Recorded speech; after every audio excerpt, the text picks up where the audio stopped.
It's early March 26, and I just want to point out how, based on immigration anyway, that the Conservative MP Katie Lam is. And I would say actually she's possibly the best on talking about it in terms of common sense, and that means being tough on it, you know.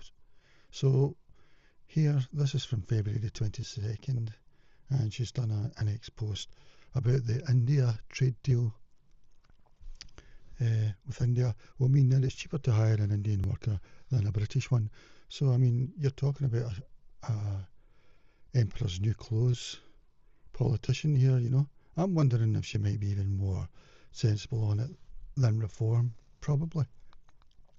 And maybe even Restore Britain and Rupert Lowe. I mean, I don't know about that, but possibly. Maybe someday she'll go to Restore Britain, but apparently she's the Shadow Home Secretary.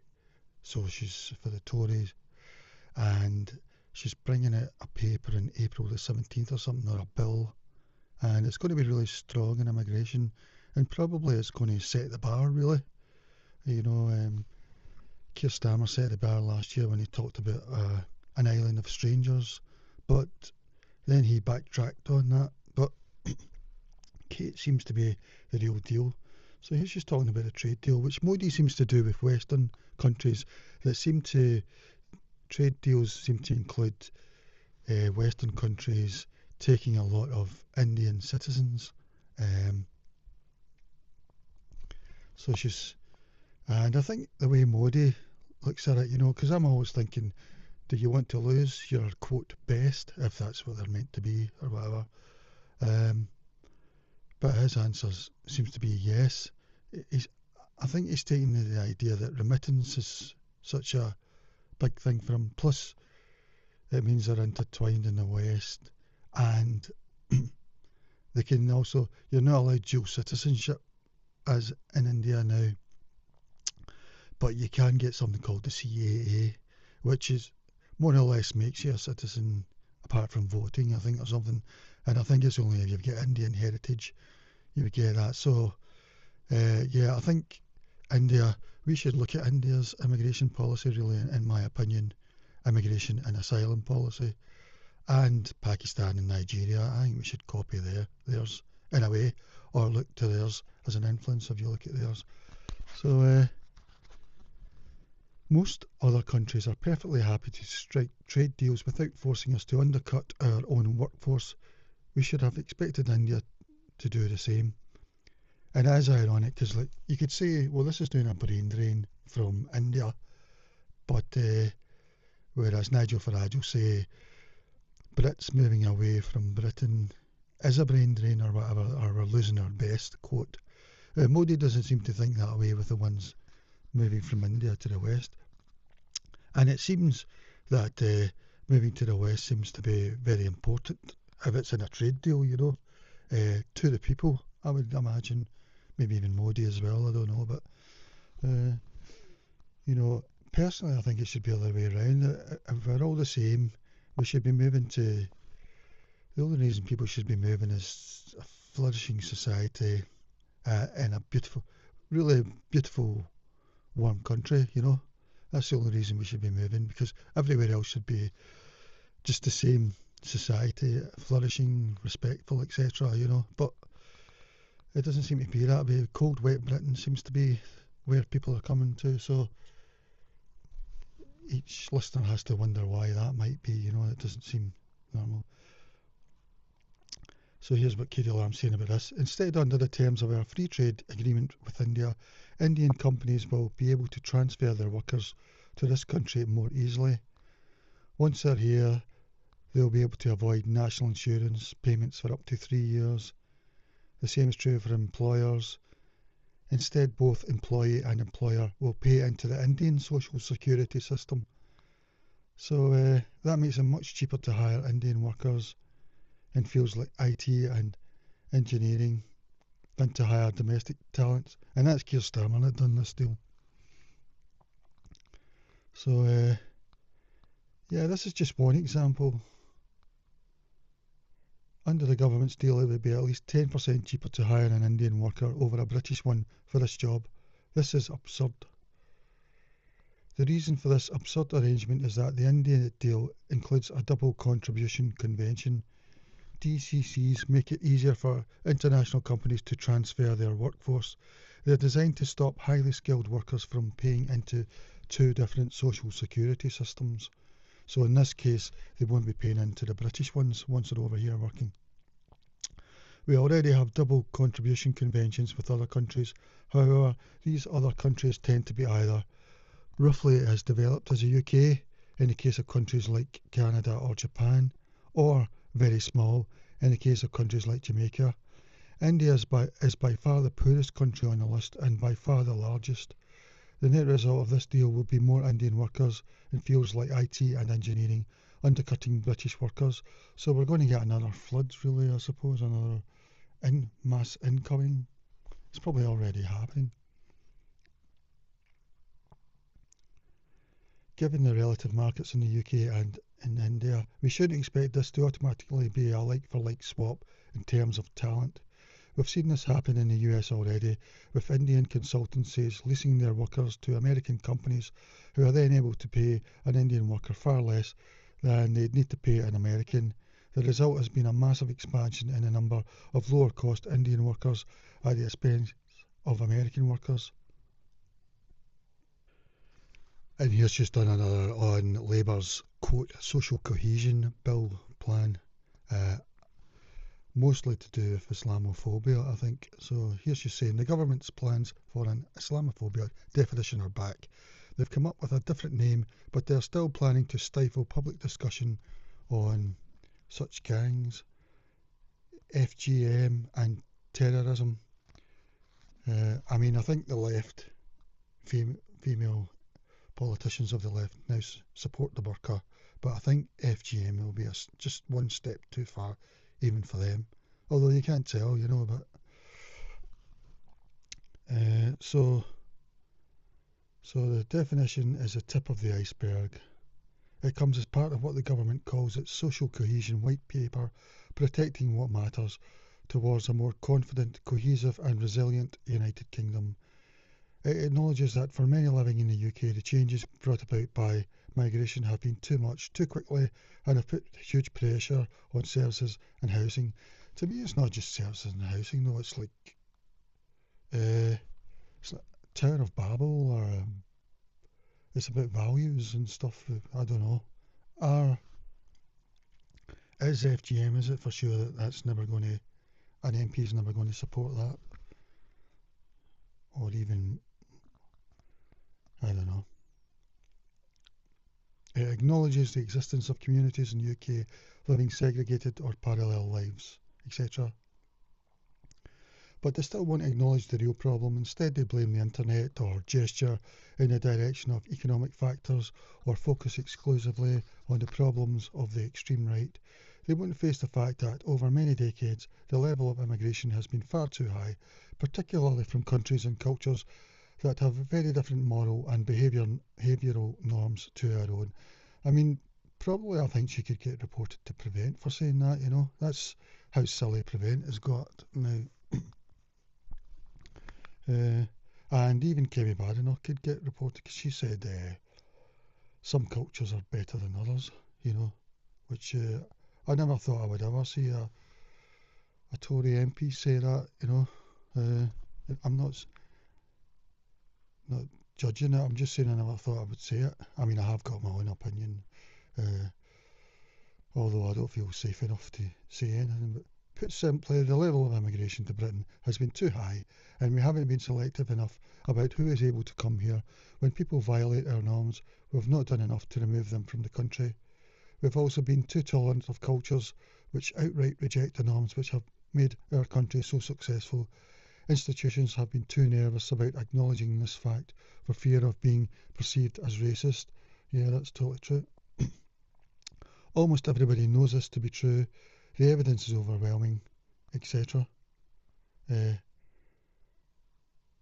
Children, mostly working class girls, were abused for decades by gangs of men, most of whom were Muslims from Pakistan or of Pakistani heritage. And actually, 2 weeks ago in a reform conference where they introduced the two Labour Labour former councillors, and it's meant to be a coup for reform. A great thing.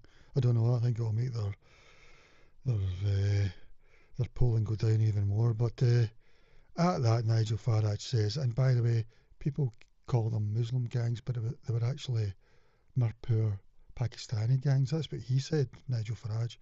And then the Labour councillor said, and Bangladeshi, I presume Mirpur. And that's the first I've ever heard a politician say that, because I was looking into that about 2 years ago because I was thinking, well, it'd be a lot easier to understand if this is fact or whatever, but at that time I couldn't find anything. Maybe now with AI I could find it, but that's the first time. And Nigel Farage said that a few weeks ago, and I'll find it for you.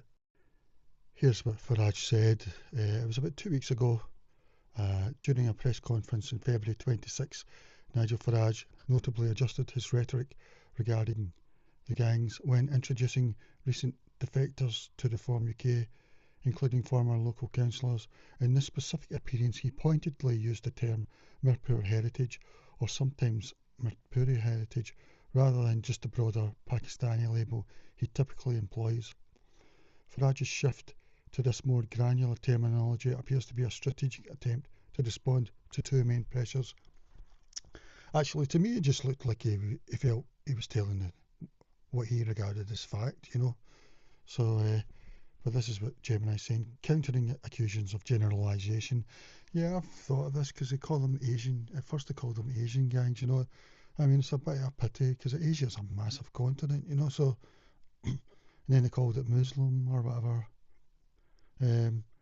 Instead that's even massive as well. So finally they're starting to, at least Farage is starting to pinpoint it if it is fact,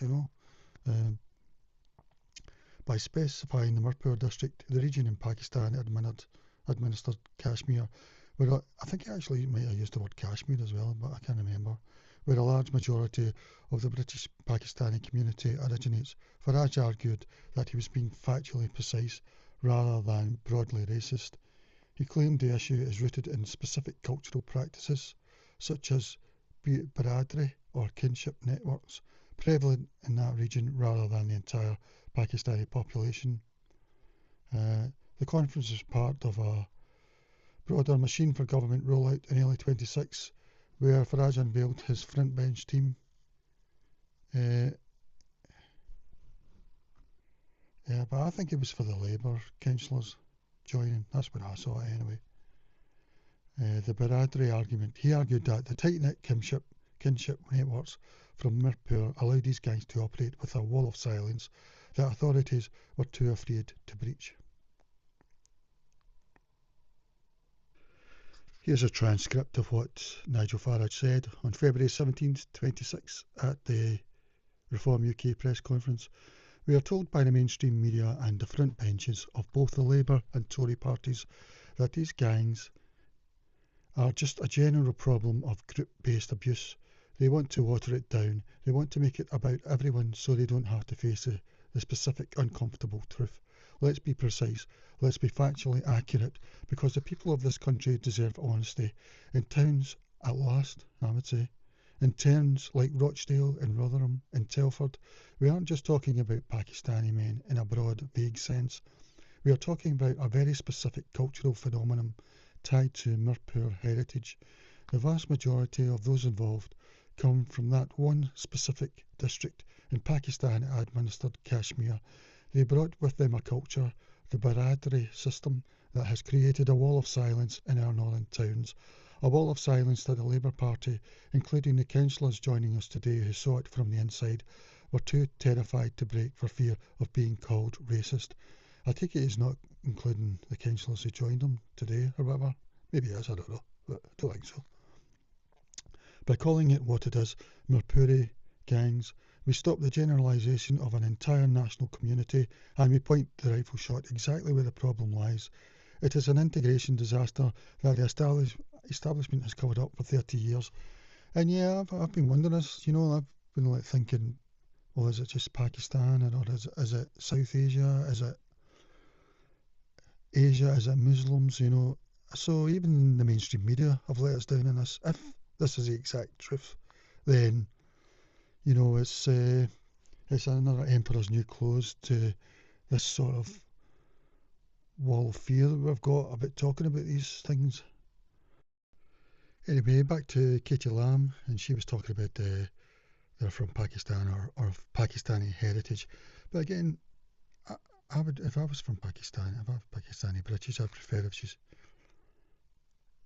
she just said Mirpuri, if that's the case, you know, because then it gets all the other ones off the hook. But does that mean that most of them are from Mirpuri? I don't know. But you would have thought this would have been cleared up years ago or whatever, or whenever this became a big story, which seems to be just 2 or 3 years ago. I mean, we first heard of this around about early 2000s or something, but nothing really happened. Uh, so, and yet institutions like the police, local councils and care homes covered up, etc., for fear of being viewed as racist. And I think they're correct to do that because uh, it's still Labour and the others still come down very hard on this, on especially native Brits. I would say, you know, it's sort of a McCarthyite thing. So I think the the ones, the councillors and all that, or whoever who covered it up, as long as they weren't involved, you know. But if they weren't involved, I understand them being totally scared because you might have just been totally kicked out. I mean, that MP who first said it, what was her name, Sarah Champion, I think she got removed from Labour. A minute, I'll see, check. Just checking Google Gemini. Actually, she had to go from the shadow cabinet, the Labour shadow cabinet. Yeah, so Sarah Champion, I think she's the MP for Rotherham, resigned from her role as shadow woman and equality secretary in August 2017. This followed a controversial article she wrote for The Sun regarding child gangs, in which she stated Britain has a problem with British Pakistani men uh, exploiting white girls. The fallout The comments were widely condemned by colleagues and community leaders as inflammatory and generalised. While Champion initially claimed her words were edited for nuance, The Sun released emails showing her team had approved the text. The outcome, she resigned from the shadow cabinet but remained a Labour MP.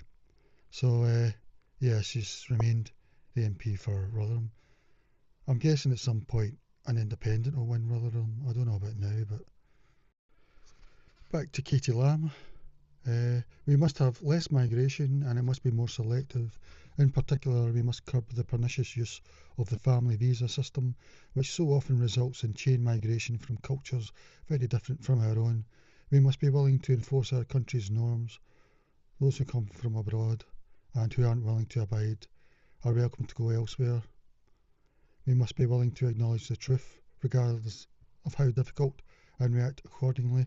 But I would say the British values that the left feel, they're viewing it, I think, from a native Brit view. But we've changed so much that those values might not be the values of the majority in the near future. You know, am I allowed to say that? I don't know. But it looks, because at the moment, with newborns in England, the mothers that say their baby is white British, I would call that native British, is in England is around about 55%, and it's dropping every year. Here's the percent of newborns over the last few years, because people always talk about, well, England is 75% native British or whatever. I don't think it's even that anymore, but that's including over 80s, over 90s, you know, over 70s. That's including all the very old people. You really need to look at newborns, really, to see the state of your country. So, England and Wales, in 22, it was like 59.1 were white British, they're saying. And in 24, the provisional total is 55.3%. So, it's almost a minority now in England and Wales. And then in Scotland, provisional for 24 is 84.5%, so that's more than 15% other. But I think this includes not just native Scots, that includes, because in Scotland they call them white Scottish, I think, or it includes white Irish, white Polish and other white. So, as they do not always separate white British as a standalone figure in Scotland in the annual birth summary tables. In Scotland, specifically the white Scottish and other white British groups combined. So I need to look at white Scottish for that, I think, for Scotland. And in Northern Ireland, people think Northern Ireland hasn't changed. But in 2024, for say white British or just white, I think it's white actually, 89.2%, so that's 11% different from the 2024 provisional figure. So maybe for Scotland we should be going by this. At the moment they're saying that in Scotland, 2022, that was 3 years ago, really before the Boris waves. So and SNP are really big on changing Scotland as faster than even Labour. So back then in 22, white Scottish was 77.7% and other white British was 9.4%. So that would take up to 87% white British, you could say. But amongst the newborns, for 23-24, white Scottish is about 70%, say, and for other British it's about 9%. So that's around about 79% with the newborns. So 20% could be other white or other. Back to Katie Lam. So she's saying we must be willing to acknowledge the truth regardless of how difficult and react accordingly. Unfortunately, the government's white paper reflects none of these lessons. What do they recommend instead? Lots of policy proposals in this paper, and she recommends us reading it. See, I don't agree with these bills where they come out with big, massive changes. I mean, who told them they could do this? It should all be put to the people. Something so important. I mean, I believe in the Swiss electoral system. I mean, these massive bills where they should be called by the names of the people who created the bills as well, so that we can tag them to people for reference. There's plenty in here about spending money on community regeneration, as if the problems associated with mass migration can be solved with a few extra hanging baskets.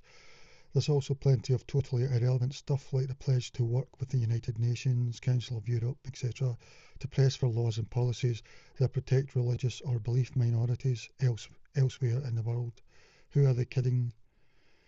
But a few policy proposals are especially worrying. In particular, these are the sections which concern us. Support communities who are underrepresented in the workplace, including by embedding consideration of ethnic minority participation in local job centre planning and delivery, etc., etc. Establishing an advisory board to support local authorities should tensions rise. Rather than dealing with the root of the problem, the government seems committed to continuing the managing community tensions approach, etc., which fostered the gang cover-up. If the British public have concerns, the answer isn't to manage these tensions, it's to solve the underlying problems. Work with, belong and the local government association to embed shared guidance on social cohesion. Yet again, more management of community tension.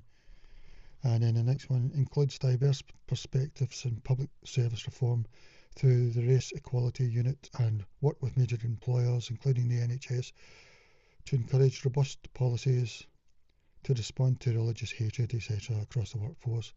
This means more DEI in public services. In 2024, Valdo Calacone, a Portuguese national born in Guinea-Bissau, was sentenced for killing 3 people in Nottingham on a psychotic rampage. Calacone had been known to authorities for years but wasn't sectioned because NHS workers had been cautioned that black men are overrepresented in mental health facilities. The government plans here are a recipe for more of the same, decisions taken in the name of anti-racism or cohesion rather than in the public interest. The results have been horrendous and predictably so. And I don't know, I would like to see relatives of the murdered take a class action now against the government, saying that these people should have never been in the country, you know, like the Stockport killer or this guy. There's so many more, the Manchester bombing. If there could be a class action taken against the government, I think I know it'd be really difficult for the relatives if they don't feel that way, you know, or even just one of them, you know, take the government to court on a class action that a person shouldn't have been in the country. And on to the next one. Adopt a non-statutory definition of anti-Muslim hostility. This is just an attempt to rebrand the government's plans for an anti-Muslim definition, etc. It will make it harder to have open public discussions about subjects like extremism, FGM, and the gangs, if public officials fear being perceived. And the right to, you know, the right to be afraid, because this is how these politicians will approach it. We have seen how fear of being perceived as racist can lead people to make terrible decisions with disastrous results. And worse, the government now plans to appoint a special representative on anti-Muslim hostility, meaning that they will employ a paid-up advocate for their new definition. The taxpayer will be paying for somebody to spend all day every day embedding these ideas into every area of public life and punishing people for policies or views which they consider to be anti-Muslim. The list goes on and on, etc. Yeah, she's outstanding, this Katie Lam, really. I mean, she's so good that I was wondering if she's tougher and more sensible on immigration than Reform UK. Well, she is. Or even Rupert Lowe and Restore Britain, you know. I mean, that would be tough. I mean, you could still go further because the question is, do you think we're heading for utopia as we're told? And what would the spectrum be if we weren't heading for utopia? You know, you've got utopia at one end. What's at the other end? If we're going to end up at the other end, have we no right at all to try and stop that? At the moment, it doesn't seem we have. I mean, Professor David Betts said last year that he thinks we're 5 years from civil war. Because remember, what's happened, this multiculturalism is very unnatural. It's long distance. It only started in 1948, really. And it's never been tried in humanity before. It's not even really an experiment because people just came. And it seems that possibly they've come from countries, although I think you should look at it tribal really, but they've come from countries where maybe in women's rights and trans rights they might be at the low end of a UN index if the UN's got one for countries. I'm guessing they wouldn't have one for tribes. And we don't know if these people coming have ruled out continents and countries when they were moving. You know, we don't know if they ruled out continents and countries. If so, for what reason? Is it just one reason all the time that they ruled it out? You know, we're not allowed to think that way or whatever. Yeah. So I'm just looking at what Katie Lam was saying anyway. She's gained significant attention for immigration stances that some analysts describe as being to the right of even Reform UK. Well, Reform UK are old hat now. I mean, they're not really hard at all. I mean, for their legal migration, they want to make it net zero, which means last year we would have had about 800,000 newcomers. I think about 90% of them would be from non-EU. And 800,000 would lose the country. Modi would be happy with that for India, you know, but Nigel Farage sees that as a brain drain or a tax drain, entrepreneur drain. We don't know if those people are fleeing or something, you know. In their heads, they might be making the same mistake that people are making. We don't know if the people coming to Britain are imagining in their head it looks like 1950s Britain, you know, or if they realise that they're coming to a multicultural. Like most of them are coming to London and they maybe don't realise that London's like 70% multicultural of newcomers. You know, you're not going to meet very many Cockneys in London, so we don't know if they're in their heads they got a vision of 1950s Britain when they're coming. And also the people leaving, we don't know if they've got a 1950s image of Australia, America. We don't know where they're going actually, but I mean, if they're going to Dubai, they're just going because they don't like paying any tax at all or whatever, you know, and they feel they'll get treated as hotel top class hotel guests there because you've got no chance of getting citizenship in Dubai. But I don't think they even want it as well. So with them not even wanting citizenship there, I mean that's a bit arrogant. If you're not even wanting citizenship of a country, basically you're seeing it as a hotel, luxury hotel or whatever, you know.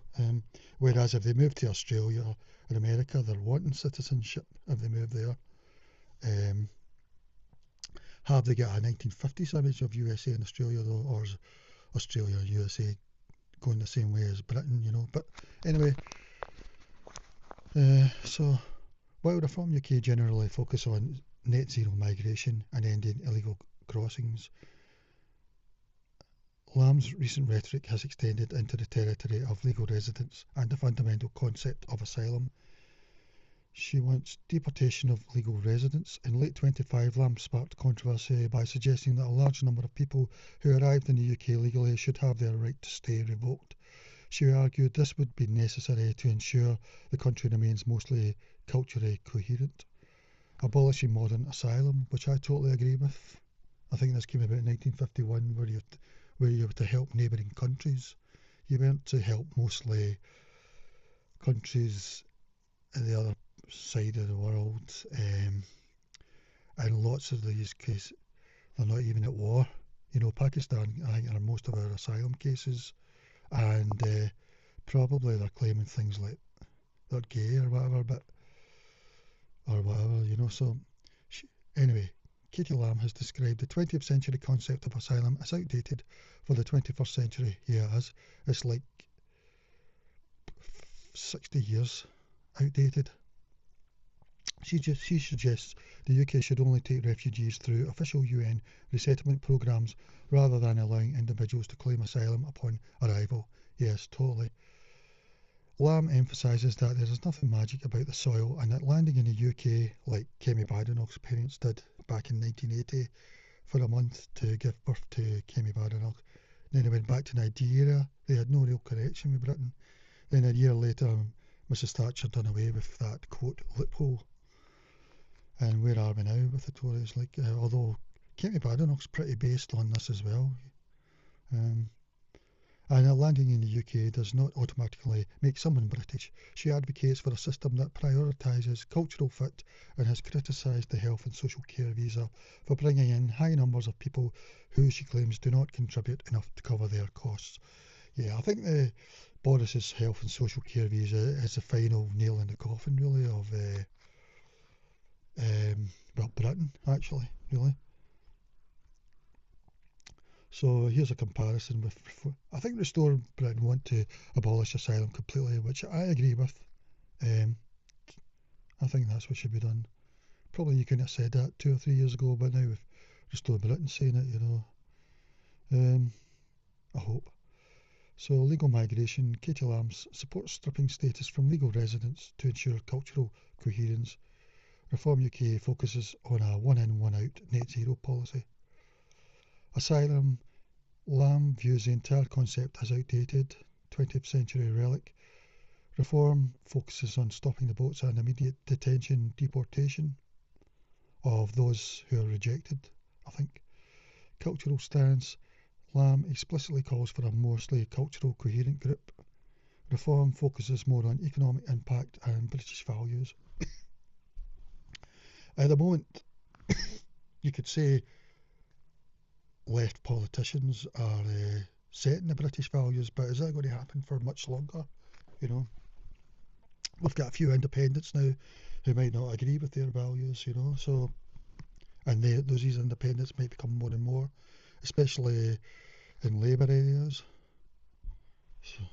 So basically, I mean, 4 Labour MPs were replaced by independents, While Reform UK leader Nigel Farage has long dominated, this Lam's proposal to retrospectively revoke legal status, indefinite leave to remain, for those who shouldn't have been able to come has been seen as a move to out-reform the right-wing opposition. The stance was reportedly backed by Kemi Badenoch's team as broadly in line with new party policy directions. Yeah, because I have been wondering whether how Kemi Badenoch feels about Katie Lam saying all this, because she's been a bit like Rupert Lowe when he was in Reform. Although I would say she's been more tactful and more intellectual. I would say. I mean, not that Rupert Lowe isn't intellectual, but he's very sort of sergeant major. I would say. He's very this or that.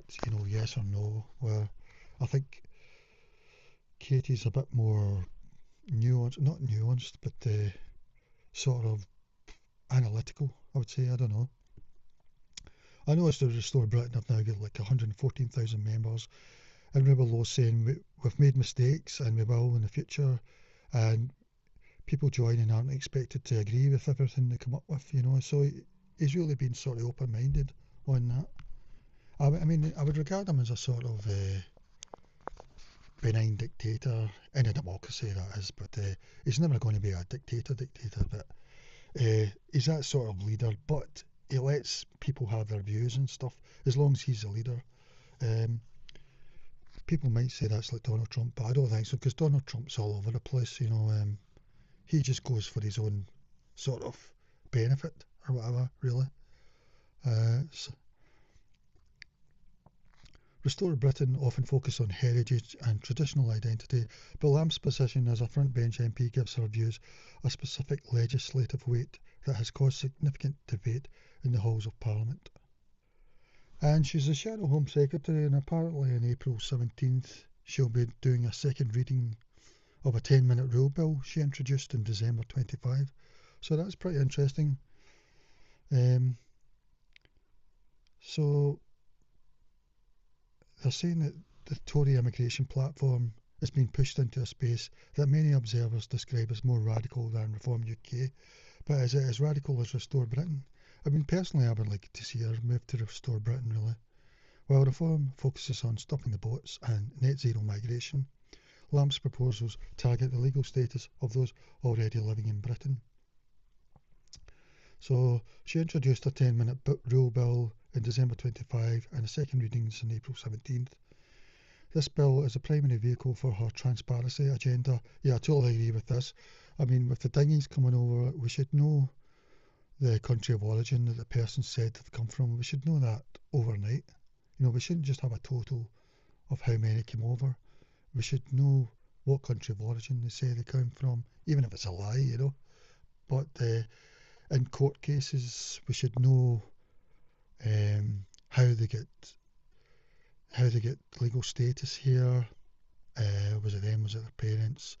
Their country of origin, etc., or whatever. We should know all these things in court cases. We should be told so that we understand how the Home Office granted them citizenship or whatever.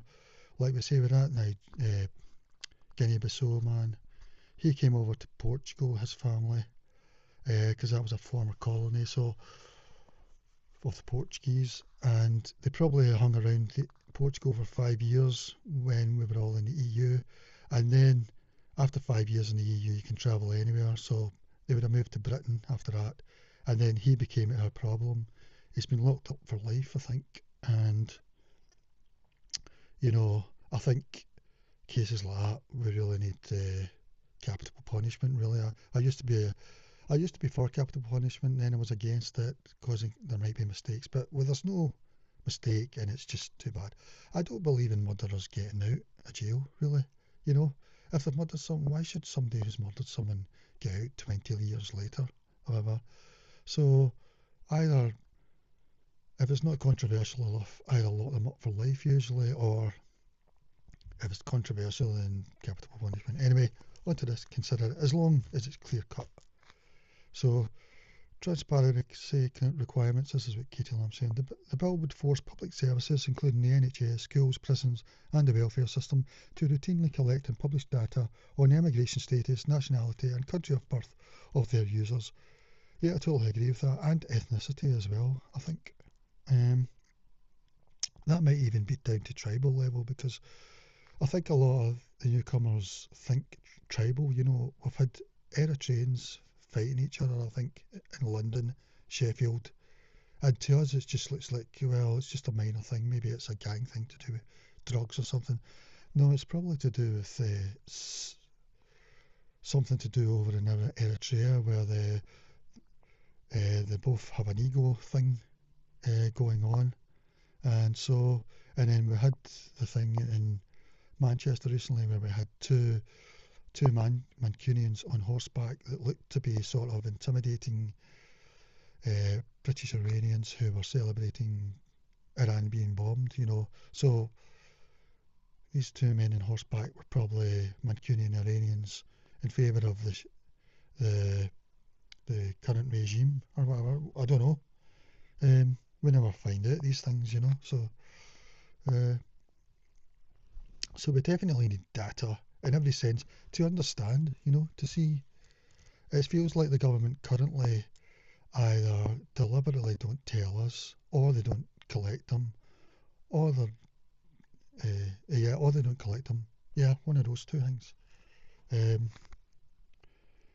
the intent, Lam argues that the public has been kept in the dark about the true impact of migration on public finances and infrastructure. By linking service usage directly to immigration status, she aims to provide evidentiary basis for further restrictions. Yeah, because we get told it's good for the economy and all that, but we've not really grown since 2008. Apart from we've just kept level, really. Maybe a bit of growth. Personally, I don't think growth is everything, but it depends if the GDP per capita is at a good level. Possibly it is, but can that continue as well? So I don't take growth. I mean, humans don't grow forever, you know. You get to a time where you mature, you don't grow any further. So that was actually Caroline Lucas that said that. I thought that was a good analogy. She's a former Greens. So I think we should be judging it on whether we've got a decent GDP per capita and the people are happy, basically, rather than just all out growth every year. I mean, even China's bringing its growth down deliberately because it wants to sort of stabilise. So, comparison, why she's considered tougher. So, on legal residence, Reform UK stance focuses on stopping future mass migration, but I think they're changing the indefinite leave to remain. They want to make it from 5 to 10 years, so that is a sort of obstacle reform. Katie Lam advocates for retrospectively revoking ILR for those who shouldn't have been able to come. I think Reform are doing something like that as well. They're going to check every 2 years or something. So I think Gemini's a bit out of date with this criteria for removal. But it's good that the Overton window's been shifted, you know. So I think that's a good thing about Katie Lam, Reform, and Restore Britain. They're all shifting the Overton window. Reform probably wouldn't have shifted as far if it wasn't for Restore Britain and Katie Lam. So to have those three competing is great. They're all moving towards common sense on this issue. Uh, Not enough yet, but they're getting here. Criteria for removal. So anyway, so what does Katie Lam say? Claims the entire concept of asylum is outdated. Suggests removing those who become a net drain. Yeah, I think that's the next bit. Her comments in late 25 specifically that a large number of legal residents will need to go home to restore cultural coherence. Yeah, that's fantastic. Have been described by Kemi Badenoch's office as broadly in line with current party policy. So that's good. I was wondering if, you know, she might have jumped the shark and Kemi will be wanting rid of her, you know. But then, like I say, Kemi's saying quite a few quote-based things as well. Kemi's even said that she never considered herself Nigerian when she grew up there. She considered herself Yoruba, which is an ethnicity, and she didn't feel a connection with the Islamist ethnicities up north. She saw Nigeria as a colonial construct, and she's right in that sense, because it was probably Britain that set the borders. And I don't know why these countries don't change their borders to suit their ethnicities or whatever, you know.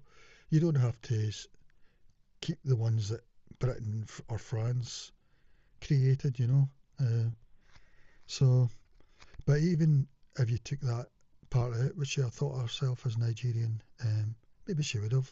But she seems to, when she was in Nigeria growing up, she considered herself by ethnicity rather than nationality. You know, I mean, that's a bit controversial to me, but I'm not saying that it's right or wrong, but I've got a view, like, as broadly in line with current party policy. This shift has led critics, including groups like British in Europe and the Liberal Democrats, to accuse the party of attempting to out-reform at the expense of established legal rights and the rule of law. Yeah, you could have the irony where you could end up, instead of voting reform, you could going back to the Tories, you know, because I think this is the thing that people are voting on now, sort of referendum style. I know I am, you know, it's the only thing I'm voting on, really. Nothing else really matters. So, I mean, I would regard myself as on the left. I don't agree with parties and party hampers. I prefer the Swiss electoral system where they vote referendums all the time. They voted in 8 referendums last week, and they're voting on another 8 or so in June, including immigration. Yeah, that's how I feel. So, the Restore Britain movement typically aligns with these views, but lacks the formal parliamentary platform Lam currently holds as a shadow minister. But really, I mean, shadow is the real word for it. It's like a zombie shadow minister, because the Tories have got no real support base left. They've all went to reform, but because we've got a 5-year term, the Tories are going to be there for another 3 years as a shadow cabinet. And here's the sort of thing she's proposing, particularly regarding indefinite leave to remain. Centre on a strict net contributor model. So her proposed new clause 32 to the Border Security, Asylum and Immigration Bill. So this must be the one that Shabana Mahmood's putting through, which is pretty based itself, apart from it's going to create safe ways for asylum seekers to come in, which probably means we'll end up as many anyway. And legal migration, oh yeah, it's them that are making it 10 years, isn't it? Labour, actually. They're making indefinite leave to remain, but probably with Labour you'll end up with the same amount or more, no matter what. So she's put in that, I'm guessing it won't even be added to the bill. So Lam's outlines specific radical thresholds that would trigger the revocation of residency rights. The financial threshold, 38,700. And I think I've heard that this is where the sort of level where you become a net tax contributor rather than a taker, around about 38k.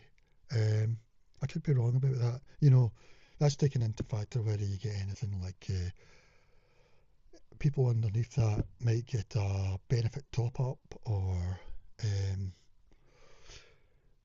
maybe dental, they get dental treatment free, or you know, things like that, or to do with education or whatever, their kids going to school. Because if you're earning over 38, you're probably paying for it all through tax, through the amount of tax you pay. So maybe that's why this has been chosen. So the most significant aspect of her proposal is the introduction of a minimum income requirement to keep the right to stay in the UK. An individual indefinite leave to remain status would be revoked if their annual income falls below 38.7k for 6 months or more in aggregate. I mean, that is pretty strong. I mean, I think this is what the Boris's point system was meant to be at this, but he put it down to 26,000 during COVID and that. I don't know if it was because of COVID or what, but that's how we ended up with a massive influx of people, and then they were allowed to bring their families over. There was all sorts of agencies helping these people, you know, and a lot of these agencies Shabana Mahmood said were bogus and closed them down. She's closed down the whole health and social care visa system. But a lot of the agencies she also closed down as well. Like 1,000, she said the other week, I think. So I think this is what it was originally set for. Lam argues this figure aligns with the median earnings for skilled work and ensures that migrants are self-sufficient rather than a drain on resources. But to me, it's not just about resources. I mean, you can be very rich, and you might be in support of FGM or whatever, you know. So to me, it's not really about that. Or you might not pass a test that the Greens might give you on women's rights or trans rights, you know, if the Greens aren't interested in giving newcomers a test like that, you know. I wouldn't mind if the Greens were to set a test on women's rights and trans rights for the people coming in. In fact, this would effectively mean that many essential workers such as nurses, teachers and social workers could face deportation if their income does not meet this private sector benchmark median. And then there's the social protection trigger. This is what Lam's suggesting. The bill proposes that receiving state support should be grounds for losing the right to remain. So, sceptics have pointed out it has been questioned whether this includes social housing support or social housing. Well, I would say yes, definitely. Well, to all of these, child benefit or statutory sick pay, temporary assistance such as one-off support for those affected by floods, etc. And then the next point, extensions of the probationary period. Currently, most migrants can apply for the leave to remain after 5 years of legal residence. That's right. Basically, if you can stay for 5 years, you can almost certainly become a citizen. Lam's proposals seek to double this to 10 years, but I think Reform are doing that as well, and even Labour. So I think that's going to happen anyway. She suggests extending the time frame. So, and criminality and absolute removal. Lam advocates for a zero-tolerance approach to crime that goes beyond current law. Generally, currently, it mandates deportation for sentences of 12 months or more. Lam's proposal, her new clause 34, suggests that any conviction for any offence should prevent a foreign national from remaining in the UK, arguing that immigration should never make the British public less safe. Yeah, I totally agree with that, actually. I'm actually using it as a sort of just obstacle, because they shouldn't be here anyway. So, yeah, just a slip-up obstacle. So I totally agree with her on that, because I think if you go to America, you can't have any convictions if you want to get a visa, as far as I know. And if you do commit even a minor one there, you can get deported, because they probably deport, you know, say native Brits very easily. You know, they have no problems, or any Brits actually, as long as they're British citizens. But in Britain, we can't just send people that have come over in dinghies back, you know, to France or something. Apparently it's quite complex. So yeah, that was the sort of thing. I'll just have a quick look at her bio. She's a high-profile Tory politician who has rapidly risen through the ranks to become the Member of Parliament for Weald of Kent. I mean, she was first elected in July 24 and currently serves as a Shadow Home Office Minister, specifically Shadow Security Minister. So that's pretty fast for a newcomer. She is often cited as a potential future leader of the party, known for a background that blends high finance, deep state security and the arts. Yeah, I would agree with that. She seems to stand out. Maybe she's the only one that could save them. I used to think that Robert Jenrick was, but I've gone off him a bit now, and now that he and Suella have moved to Reform UK, personally I think they've jumped too late. They should have went 2 years ago or something. And now they seem a sort of burden to the Reform UK in a way. Well, so far anyway, I feel. You know, Jenrick seems sort of outdated now, especially with those walking about videos, to me, and the message. So I think Katie Lam's a lot actually better than that. So let's see. She was born in August 91, so that makes her 35, I think. 34. 35. Her paternal family has a notable history as refugees. Yeah, I was wondering about the surname. Her grandmother fled political persecution in Germany, and much of her grandfather's family was killed in the Holocaust. So does that mean she regards herself as Jewish or um, partly Jewish? So she's sort of Jewish heritage, or is that's just one side, I suppose? Yeah, the lamb name's German, I think, isn't it? Let's see. Yeah, it doesn't say what side that. She attended Guildford County School, a comprehensive, uh, where she notably taught herself Latin and Greek because the school did not offer them. But why do you want Latin and Greek though? You know, I think Boris Johnson done his, I think he's done his degree in Latin. You know, and then he was the one to sort of try and close down on useless degrees. You know, so I don't know if it was Latin, but something like that. University, she studied classics at Trinity College, Cambridge. While there, she was president of the Cambridge Union and chairman of the Conservative Association. Professional career. Before entering Parliament, Lam built a dual-track career in both the private sector and the heart of government. She spent several years at Goldman Sachs, the investment bank, rising from an intern to vice president, working as an equity research analyst. Faculty in artificial intelligence, served as chief of staff at this prominent British artificial intelligence company, Faculty AI, and government advisor, worked in 10 Downing Street as deputy chief of staff and head of the Prime Minister's business team.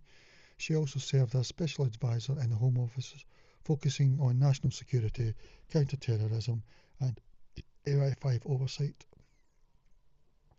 So she first won in Parliament July 24 with a majority of 8.4 thousand votes.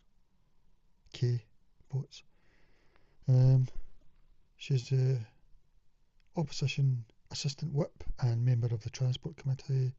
She has become a leading voice on immigration, border security and national security. Her work on the Border Security, Asylum and Immigration Bill and the Terrorism Protection of Premises Bill has established her as a hardline policy thinker. Unusually for a frontbench politician, Lam is an award-winning lyricist and scriptwriter.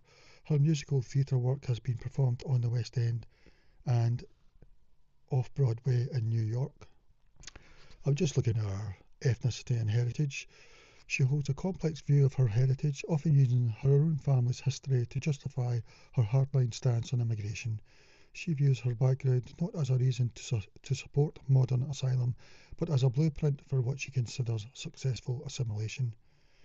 She frequently references her paternal family history, so that's her dad's side, isn't it? Her paternal grandmother was a German refugee who fled political persecution, and most of her paternal grandfather's Dutch Jewish family were killed in the Holocaust at Sobibor and Auschwitz. Just British, she often emphasises that her grandmother, despite arriving with no English, made a conscious decision to never speak German again, except with her parents, and chose not to be part of a diaspora. To Lam, this is the ideal, the total adoption of British identity over any previous cultural ties. Yeah, I would agree with that. If you start speaking English all the time, you're making an effort. And if you can get the accent as well, especially second generation or whatever, it's really, I think it's paying a sort of respect to the country, you know. But I mean, I could be totally wrong. That's just the sort of way I view it. It might not be that at all. I mean, Diana Abbott speaks like the Queen's English, basically, so it doesn't work all the time or whatever, you know. So, yeah, but I think even back then in the 1950s, that's how they viewed it. They viewed it as it was a privilege to be here, to be allowed to be here, especially because probably their countries wouldn't allow it in reverse, you know. And maybe in their homelands they might vote. We don't know if ethnic purity in their homelands is important to them, you know. It might be, you know, we don't know. But anyway, I would imagine Diane Abbott's parents felt very privileged to come to Britain, just, you know, why would you leave Jamaica to come to Britain? But you would think it would be the other way around, but it doesn't seem to be the case. Socialists don't tell us why that's the case. You know, why aren't Brits going to live in Jamaica? If socialists could explain to us, you know. So she often emphasises that her grandmother, etc. So key philosophy, cultural coherence. Lamb's regard for her own heritage is strictly tied to the idea that migration is only successful when it results in a culturally coherent society. I think that's what our lady's doing at that special school in London as well. But the thing about this is you can try that, but if the people don't really want it, it's a bit like gender identity where the person doesn't want to change their identity, you know. Maybe they don't want to change it, but you're telling them they have to change it. You know, that sort of thing. Possibly. Or maybe if they do want to change gender, then it's all right, you know. But then they might not, whatever. I won't go into it or whatever, but, you know, possibly it's not happening in the homeland that they came to, multiculturalism or whatever, you know, so it's an issue we've got in the West. So refining Britishness, she has stated that there is nothing magic about the soil, meaning that simply landing in the UK does not make one British. She believes culture must be actively learnt and adopted. Differentiation of rights. She has argued that the UK should treat different groups of migrants differently based on proximity and cultural fit. For instance, she has suggested that Ukrainian refugees, due to proximity and time-limited status, should be treated differently than those from Gaza or other regions. Yeah, I totally agree. I would say Ukraine is sort of the borderline. I mean, I would say, first of all, it would be the 1974 EU line would be the first. But then you could go beyond that to the current EU to a degree. Maybe up to the Orthodox line, it's starting to get a bit different. I mean, I wouldn't include Russians because they seem to be, sort of the culture there seems to be very ego-based, as it feels like it is for a lot of places around the world. I think this is what Green voters don't realise. They take British niceness for granted and feel that all are going to take up those manners, etc. And yeah, just I could go further, but I'll just leave it at that. So I totally agree with that. I mean, I've got total sympathy for Palestinians, but I don't think Britain having a big Palestinian community helps Britain. We've already got, we've got a bit. I think there's 195 countries in the world, but I think you should go by tribal. I mean, I don't know how many tribes. We've maybe over the last 70 years, we've went from maybe 2 tribes to, I mean, not really 2 tribes, even just 1 tribe really, but we went from that to about maybe 300 tribes, or different sides in a civil war across the country, across the world. So we're not even going to be, if it went bad, we're not even going to be like Bosnia Croatia, where there's about 5 groups, maybe. We've got like 300 groups, tribe groupings, if that's how they're going to identify. So, response to criticism, her stance has drawn intense criticism from those who see a contradiction between her family's history and her current policies. So she got her name from her dad's side. Lam is a German name, yeah, I suppose. The grandmother comparison. When asked why her grandmother's story doesn't make her more sympathetic to current small boat arrivals, she responds by drawing a sharp line between legal and illegal entry. She notes her grandmother arrived legally and argues that, desperately sorry as one might feel for the world's billions, they also just can't live here.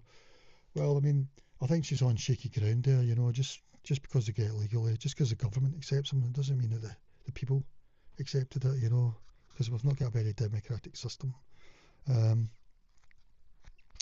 But I suppose we've got a German connection because I think we are mostly Germans in a way, aren't we, really, if you keep going back. And at that time, Germany's not that far away, and it's got similar values now, anyway. And she said go home rhetoric. Her 2025 comments suggesting that even legal residents who shouldn't have been able to come should go home sparked backlash from groups like the Indian Workers Association, who called the remarks a betrayal of British values. So they're telling you it's a betrayal of British values, apparently. Lam maintained that this was necessary to protect the bedrock of our laws and culture. Religion. Though her mother is Catholic and her father is non-religious, she actively sought out the Church of England as a child. Being baptised at age 7, she identifies strongly with the Church of England as part of her British identity. Well, to me that's a bit of a worry sign, really. I think most native Brits are atheists now, maybe a nod, maybe they're cultural Christian, but we're not really. So, I don't know. Her self-taught mastery of Latin and Greek and her career as a West End lyricist are parts of her identity she views as deeply connected to the high cultural traditions of Britain. Maybe as time goes by, she might be a bit jump the shark even for me, not in terms of immigration, but in terms of wacky ideas. I don't know, but for now, she's looking great. And then I'm asking the first question women would probably ask: is she married? But she's very private about her romantic life and marital status. She doesn't really say anything at all. No public record of her being married. She posts about her golden retriever, Bailey. She's not publicly introduced a partner or spouse in her political campaigning, etc. She focuses on her dog and her creative work as a lyricist. So, yeah. Anyway, she's definitely one to watch on immigration anyway, which I think is the only thing we should be voting on at the moment. So that's good. We've got three on the right pushing each other, really. We've got Reform UK, who are probably the softest now, really. Restore Britain, who are the leaders, the torchbearers at the moment. But then you've got Katie Lam for the Tories, and she's probably doing maybe even the best of the lot. I don't know. She's on the same sort of level as Restore Britain, but so that's good. Hopefully they can all keep pushing each other for common sense on immigration and asylum, So, okay, bye for now. One final thing, her view on Israel. I just wondered, because in polls, I think there's very little sympathy for Israel with Brits, and much more for Palestinians.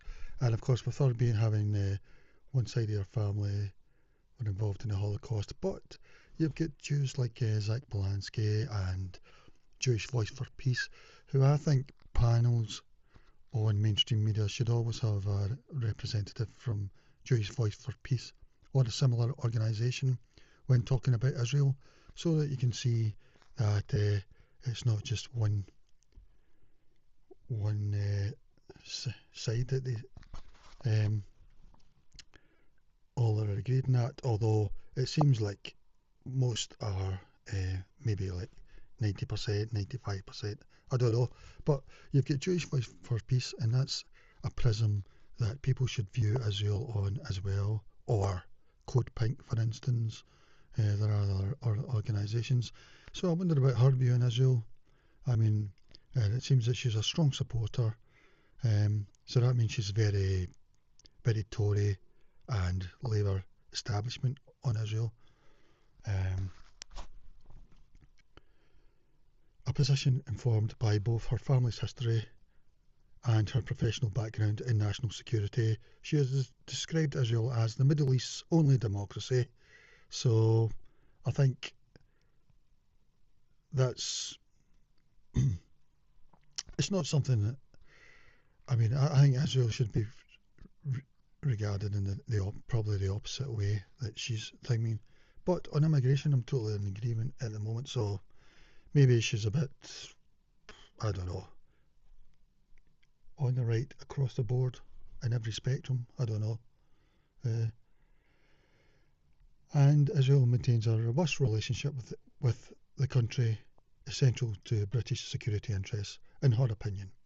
So, in defence and security, as shadow Security Minister Lam has consistently supported Israel's right to defend itself against terrorism. In parliamentary, she sees it not as one side completely pushing another one out of the country that Britain set up and called Palestine. She's not seen it in that view. She's seen it as the ones who come over, they're pushing the people out. She's seen that if they react as terrorism or whatever, I don't know. That's what I'm just thinking about. In parliamentary debates, she has been a vocal critic of what she calls sectarian politics in the UK, often linking domestic extremist threats to the rhetoric surrounding the conflict there. So she's putting the two things together.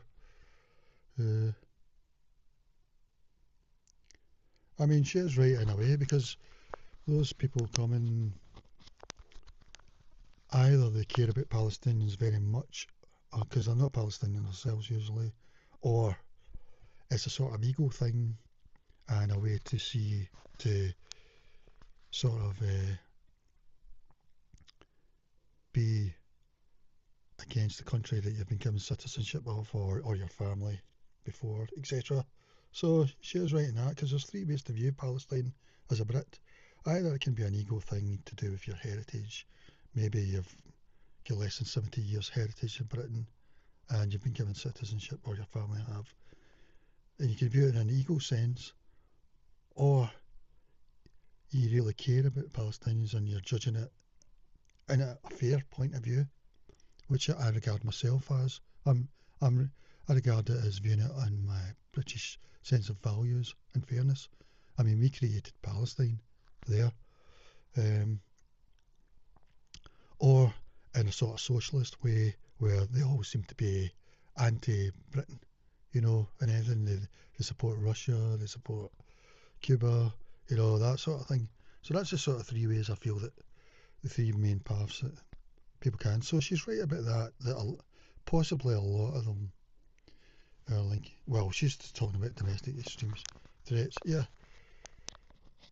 Yeah, because a lot of, anyway, I'll just leave it at that. Delegations and visits. Shortly after being elected in 2024, she visited Israel on a delegation funded by the European Leadership Network. And I'm guessing this is some sort of network that's actually sort of, they're all Israel fanatics, put it that way. Well, following the trip, she emphasised that Britain could learn significantly from Israel's approach to technology, and these groups tend to use names that make it seem to be misleading, I would say. When you hear that, you think, all right, it's a European Leadership Network thing, okay. Following the trip, she emphasised that Britain could learn significantly from Israel's approach to technology, security and civic resilience. Well, I don't know about that, because Israel could sort of split up, because the different groupings of the Jewish groupings, we don't know, but you've got Sephardim, Ashkenazi, etc., Ethiopian. Opposition to arms embargoes. She has aligned herself with the wing of the Tory party that opposes suspending arms sales to Israel, arguing that doing so would undermine a key ally and weaken Western security. Lam's views are deeply coloured by her family's direct experience with 20th century.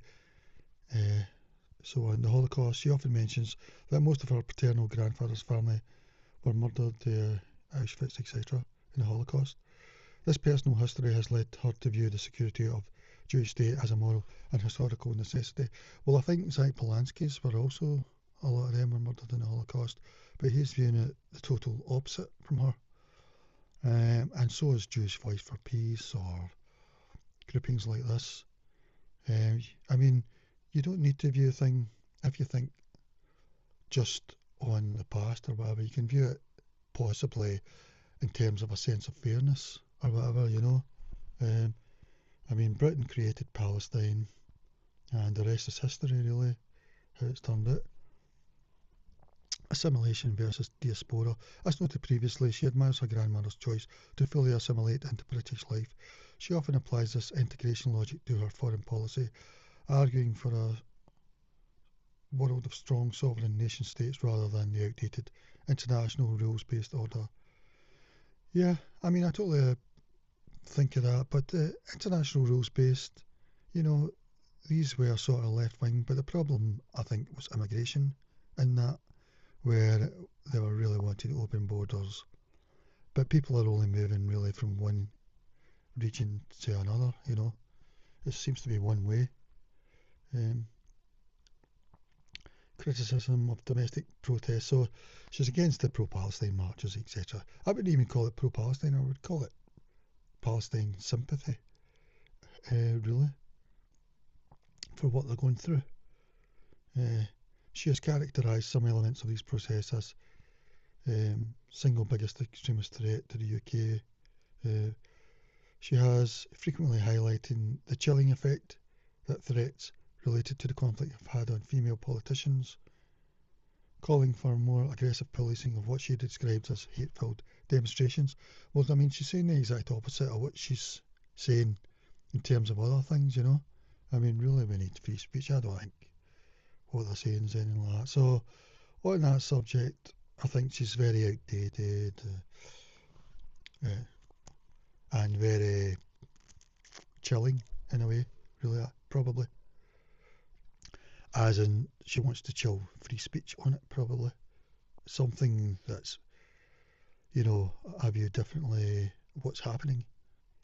Just checking on Elnet, it's often described by political analysts and its own leaders as the APAC for Europe, referencing the major pro-Israel lobby in the US. So it works to deepen security and defence partnerships. It frames Israel as a key ally, etc. Yes, I think it's a pan-European network, and it's got key figures like Joan Ryan, say no more really, a former Labour MP. She's the CEO apparently.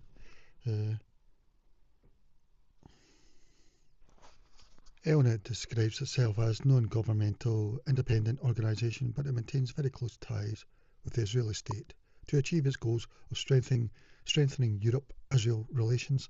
So I think that's the purpose of it, to get Israel tied in with European security, really.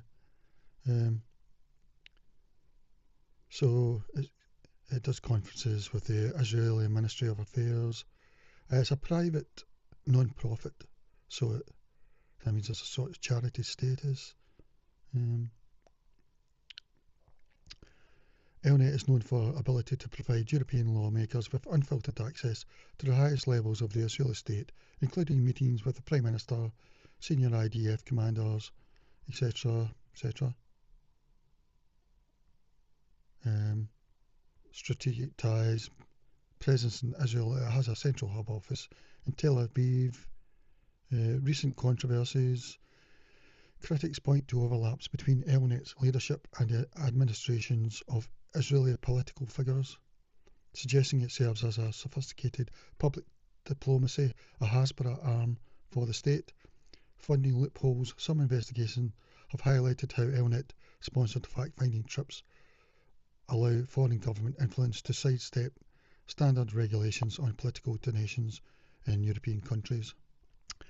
It was founded in October 2007 by a group of Jewish American and European businessmen and political activists. The primary goal was to create a European counterpart to APAC to counter growing criticism of Israel in European capitals. So the founder, its origin as a collective of visionaries. Two names are consistently cited as the primary architects. So there's his name. A prominent American businessman and philanthropist. And the other one is an Israeli strategic consultant and former government staffer who served as the organisation's first Director General, etc. Other key figures, we've got a major American donor and founder of the Becker CPA review, and another one, a financier who helped establish the Friends of Elnet support network in the US.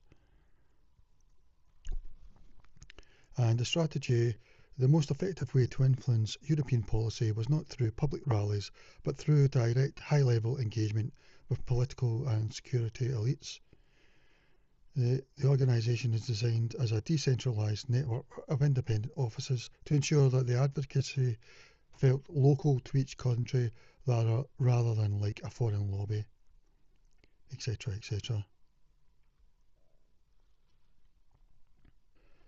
I mean, just to show you how Brits feel about Palestine and Israel in terms of sympathy, apparently this YouGov and One Common have, I don't know when they've even done these polls, it doesn't say, but so for Palestine it might be up to 38%. I think that's a YouGov poll, I'm not sure. And for Israel, it's between 12 and 14% of those two polls. So there's very little sympathy for Israel, you know, but you would feel that Israel's got 90% support, political support, really. And Palestine has risen from 18% in late 23, whereas Israel's maximum seems to have been 16% in late 23. So, and then both equally is maybe 17-18%. Neither don't know. 30 to 32, so that's the biggest group. Neither don't know. But, yeah, anyway. I don't know. Gemini hasn't really caught up with this sort of thing so far. This is March 26 YouGov tracker. They're saying in primary sympathy, 19% sympathise most with Israelis, 19% sympathise most with Palestinians. Dual sympathy, 31% sympathise with both sides equally. Uncertainty, 31% say they are unsure. Anyway, I'm just trying to show that you know, Israel, it's not 90% support, which is what the political system feels like, you know. Justification, 57% believe Israel's military operations are not justified. More in common, sympathy for Israel, 14%, sympathy for Palestine, 26%.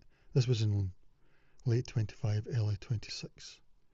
Neutrality, 27% support on either side. It doesn't actually ask them if they sympathy for both, I suppose. There. That's a sort of get out clause, I would say, in a way. Yeah. And then Ipsos done one in 2026. Well, that's a bit. I mean, we've already recognised Palestine, but it's not made any difference. So, yeah, okay, that's all. I was just looking at our view on Israel. It's very sort of establishment Tory, I would say.